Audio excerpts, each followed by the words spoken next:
عشان المدرسه ومتاخرنا جدا. دي هتكون الحلقه الرابعه من جاهزين للمدارس. جاهزين؟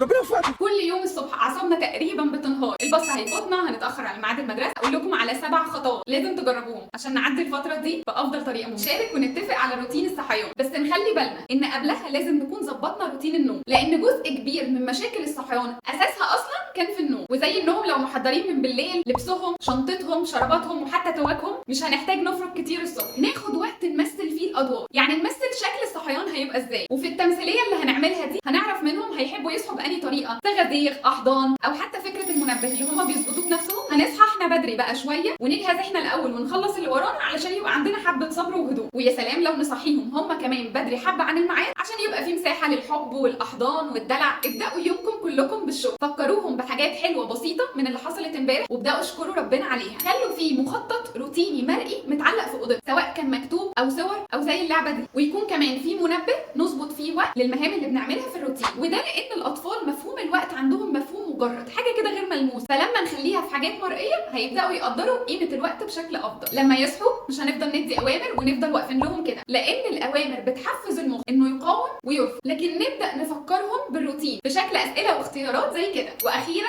حبه تشجيع يساعدوهم يثقوا في خطواتهم الصغيره اللي ابتدوا ياخدوها. وبس كده. لو تعرفوا ام بتعاني زينا ابعتوا لها الفيديو بسرعه.